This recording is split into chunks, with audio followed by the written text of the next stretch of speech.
Bienvenue dans cette nouvelle analyse du guide. Aujourd'hui, on plonge dans un manuel de décoration intérieure vraiment fascinant, écrit par l'experte Marie Dessé. Franchement, elle transforme une simple petite tâche de jardinage en une véritable forme d'art. De quoi on parle? D'un élément précis, hyper complexe en réalité, l'arrosage des jacinthes. L'idée, ce n'est pas juste de maintenir une plante en vie, non, c'est d'orchestrer un spectacle floral complètement éblouissant, que ce soit dans notre salon ou dans le jardin. Bon, l'arrosage, on voit souvent ça comme la corvée de base par excellence, pas vrai? Eh bien, cette petite masterclass risque fort de changer complètement notre perspective. D'ailleurs, il y a une phrase dans le guide qui pose immédiatement les bases. Écoutez bien. Trop d'eau tue la jacinthe plus sûrement que la sécheresse. Waouh, ça met la pression d'entrée de jeu. L'arrosage, ce n'est plus du tout un acte mécanique. C'est un vrai dialogue, une communication super subtile avec la plante. Et les enjeux sont énormes, car la marge d'erreur est minuscule. Noyer le bulbe, c'est littéralement le piège fatal. Chaque goutte compte. Du coup, pour maîtriser ce fameux dialogue aquatique, voici notre plan d'action. D'abord, le cycle de la jacinthe, ensuite l'entretien en pot à l'intérieur, puis on passera au massif et bordure en extérieur, en 4, comment prolonger la magie, et on finira par un indispensable SOS pour la résolution des problèmes. Allez, on attaque tout de suite avec le grand 1, le cycle de la jacinthe. En fait, la vie de ce bulbe, c'est comme une pièce de théâtre en 4 actes. La jacinthe ne vit absolument pas au même rythme toute l'année, et donc ses besoins en eau font les montagnes russes.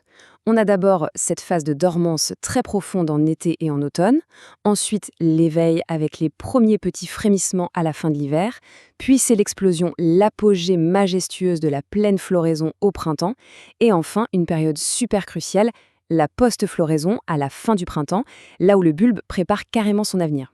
Concrètement, qu'est-ce que ça veut dire pour notre arrosoir? C'est simple. En période de dormance, zéro eau. Rien du tout. Un apport d'eau à ce moment-là, c'est la pourriture assurée. D'ailleurs, pour les bulbes qui dorment sagement dehors, les pluies d'été suffisent largement. Ensuite, au moment du réveil, on y va en douceur. Un petit arrosage modéré par semaine. Mais alors, pendant la floraison, là, la plante a une soif de loup. Il lui faut de l'eau régulièrement, tous les 4 à 5 jours. Et après la floraison, on lève le pied. On réduit progressivement l'apport en eau pour laisser le feuillage jaunir tout seul et permettre au bulbe de refaire ses stocks d'énergie. On passe à la deuxième partie, l'entretien en pot à l'intérieur. Alors là, le choix du pot, c'est littéralement une question de vie ou de mort pour la plante. Le guide est formel. La terre cuite, c'est le graal absolu des décorateurs. Pourquoi ? Parce que c'est poreux, ça respire, ça permet à l'excès d'humidité de s'évaporer et ça sauve les racines de la pourriture.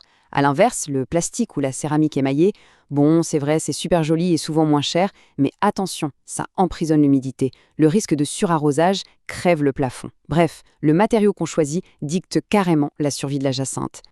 Et pour arroser, on oublie le jet par le dessus, qui tasse tout. Le secret des pros du design floral, c'est le bassinage. Le concept, on place directement le pot dans une soucoupe remplie d'eau pendant un bon quart d'heure. 15 à 20 minutes maximum. Grâce à la capillarité, la terre va boire exactement ce dont elle a besoin, comme une éponge. Résultat, une hydratation en profondeur, super homogène et sans aucun danger d'étouffer le bulbe au passage. Par contre, si on cultive nos bulbes sur l'eau dans ces magnifiques vases en verre transparent, attention, l'auteur avoue qu'il lui a fallu 3 saisons complètes pour intégrer cette règle d'or. L'eau ne doit jamais toucher la base du bulbe, jamais. Il faut laisser un tout petit espace, juste 1 millimètre. Le bulbe doit seulement sentir l'humidité en dessous de lui. S'il trempe ne serait-ce qu'un peu, il pourrit en moins d'1 semaine. C'est un vrai travail d'équilibriste, mais le résultat est dingue. C'est le moment de sortir un peu. 3e point, massif et bordure en extérieur. Dehors, le timing, c'est le nerf de la guerre. La règle absolue, arroser tôt le matin. Toujours. Pourquoi pas le soir? Parce que le matin, l'eau a le temps de bien pénétrer dans le sol avant que le soleil ne tape trop fort. Et surtout, ça permet au feuillage de sécher rapidement. Un feuillage qui reste humide la nuit, c'est un festin pour les maladies fongiques, comme le mildiou par exemple. Autre truc hyper important, on vise bien la base avec un arrosoir à bec long, on ne mouille surtout pas les fleurs ni les feuilles. On ajoute un petit paillage pour garder l'humidité au sol et bien sûr, on garde un œil sur la météo. Et puis, il faut absolument s'adapter à notre terrain. La composition du sol, c'est elle qui commande. Un sol sableux, ça agit littéralement comme une passoire. Donc, il faut arroser souvent mais avec de toutes petites quantités d'eau. Un sol argileux, par contre, c'est l'inverse. Il retient l'eau à fond. Là, on fait de gros arrosages, mais très espacés dans le temps. L'astuce magique du guide pour équilibrer tout ça, C'est le compost bien décomposé. C'est une éponge naturelle fantastique qui vient sauver les sols sableux en retenant l'eau et qui va alléger les sols argileux trop lourds. Un vrai coup de génie. Quatrième étape, prolonger la malie. Ici, on rentre dans ce qu'on pourrait appeler du homestaging botanique. On parle du pincement ou deadheading comme disent les anglophones. L'idée, c'est tout simplement de pincer et retirer à la main les petites clochettes qui commencent à faner. Physiologiquement, ça change tout. Ça empêche la plante de gaspiller son eau et son énergie à essayer de produire des graines. Du coup, toute cette sève, toute cette force, elle est redirigée vers les fleurs qui sont encore belles et saines. C'est tout bête, mais ça rallonge considérablement la durée du spectacle. Mais l'eau ne fait pas tout. Pour que la magie opère vraiment, il faut une synergie parfaite. D'abord, une pièce plutôt fraîche, disons entre 15 et 18 degrés. Ça mêle le métabolisme de la plante sur pause et ça ralentit l'évaporation. Ensuite, une belle lumière vive, mais indirecte, pour ne pas cramer les pétales. On fuit les radiateurs et les courants d'air à tout prix.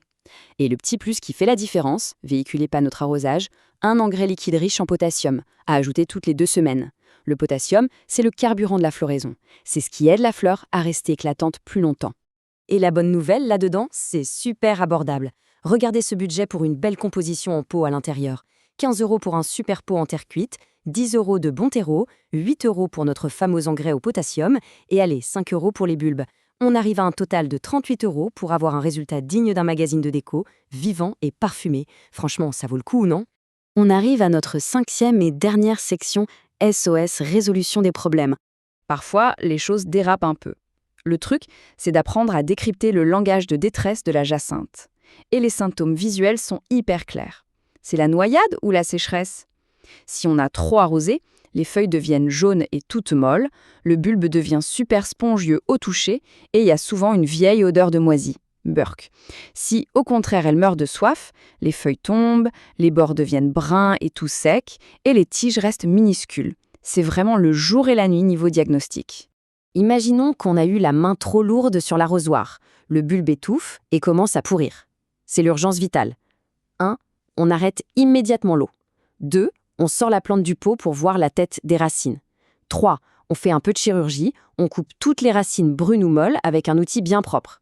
4. On laisse le bulbe sécher à l'air libre pour stopper l'hémorragie. Et enfin, 5. On le rempote dans un terreau tout neuf, hyper bien drainant. C'est vraiment l'opération de la dernière chance, mais ça peut la sauver.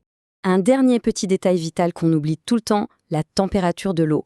Arroser avec une eau glacée qui sort direct du robinet, c'est un choc thermique terrible pour la pauvre plante, ça stresse ses racines instantanément.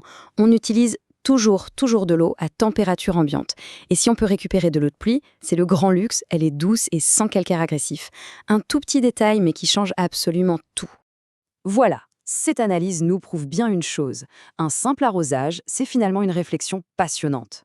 Ce n'est plus une petite routine ennuyeuse, c'est une véritable connexion, un dialogue botanique en direct avec le vivant. Quand on maîtrise le cycle, le bon pot, la terre, et qu'on sait écouter les appels au secours de nos plantes, l'entretien devient une véritable expertise. Alors, comment toutes ces astuces, du bassinage au choix de la terre cuite, vont-elles influencer nos prochaines créations printanières? Eh bien, la réplique explosera bientôt en couleurs dans nos salons et nos jardins. Merci d'avoir suivi cette analyse de guide avec moi, et on se retrouve très vite pour de nouvelles découvertes botaniques.